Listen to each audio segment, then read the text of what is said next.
Hermano, estamos viendo cómo con la ascensión de Jesús al cielo, la historia de Cristo continúa con la historia de sus discípulos. Jesús sigue vivo a través de sus discípulos allá hace casi 2000 años, y en la actualidad está teniendo lugar también nuestra propia historia. Y es que nosotros que seguimos a Jesús y conocemos su palabra contenida en la Biblia, también nos convertimos en testigos de todo eso, como lo dice San Lucas en el capítulo 24, versículo 48, y estamos también ungidos también nosotros con el Espíritu Santo. Ahí en el bautismo y en la confirmación también se oyó allá en nuestros oídos espirituales que el Padre nos ungía con el poder de su Espíritu Santo. Ese mismo poder del Espíritu Santo con que ungió a Jesús también nos ungió a nosotros, para que fuéramos testigos, así como Jesús fue testigo del Padre y vino a proclamar esa buena noticia, vino a reconciliar al mundo con el Padre. Así nos envía Jesús a nosotros también.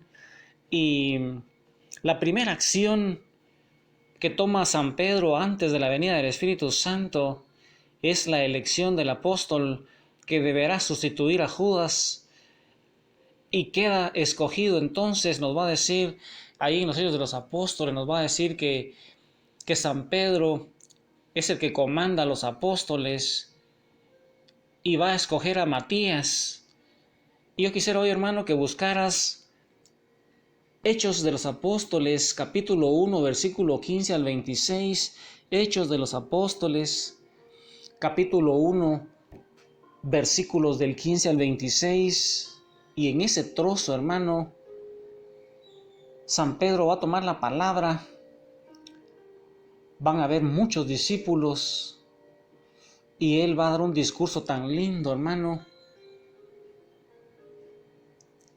Y entonces ahí en los Hechos de los Apóstoles, capítulo 1, versículo 15, recuerda, hermano, que Jesús ya ha ascendido al cielo, está dando las últimas instrucciones y deja a sus discípulos que esperen hasta que sean llenados del poder de lo alto. Y eso mismo es lo que nos está diciendo ahora Jesús, que tenemos que ser llenados de ese poder de lo alto, de esa llenura de gracia, de ese poder del Espíritu Santo, para poder ser testigo de todo eso que Él nos ha contado a través de casi 148 predicaciones, hermano, donde vimos el Evangelio, que es esa buena noticia, que el Evangelio es Jesús.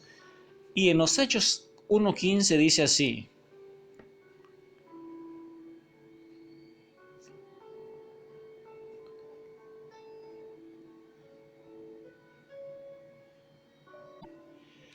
uno de aquellos días, Pedro tomó la palabra en medio de ellos. Había ahí como 120 personas y les dijo: hermanos, era necesario que se cumpliera la Escritura, pues el Espíritu Santo había anunciado por boca de David el gesto de Judas, este hombre que guió a los que prendieron a Jesús. Era uno de nuestro grupo y había sido llamado a compartir nuestro ministerio común. Sabemos que con el salario de su pecado se compró un campo, se tiró de cabeza, su cuerpo se reventó y se desparramaron sus entrañas. Este hecho fue conocido por todos los habitantes de Jerusalén, que llamaron a aquel campo en su lengua Hakeldamá, que significa campo de sangre. Esto andaba escrito en el libro de los Salmos, que su morada quede desierta y que nadie habite en ella. Pero también está escrito que otro ocupe su cargo. Tenemos, pues, que escoger a un hombre de entre los que anduvieron con nosotros durante todo el tiempo en que el Señor actuó en medio de nosotros, desde el bautismo de Juan hasta el día en que fue llevado de nuestro lado. Uno de ellos deberá ser junto con nosotros, testigo de su resurrección. Presentaron a dos, a José, llamado Barsabás, por sobrenombre Justo, y a Matías.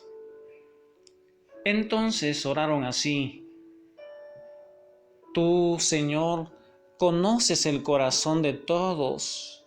Muéstranos a cuál de los dos has elegido para desempeñar el ministerio del apostolado, dejado por Judas salirse al lugar que le correspondía.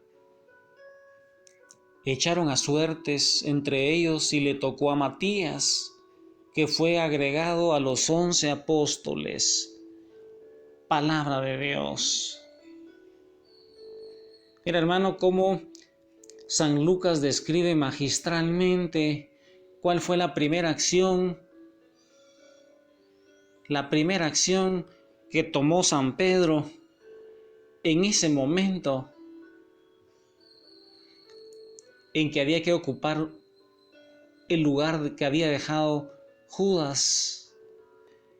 Y cómo magistralmente, hermano, como San Pedro, y es que si tú te vas dando cuenta, hermano, la iglesia es jerárquica.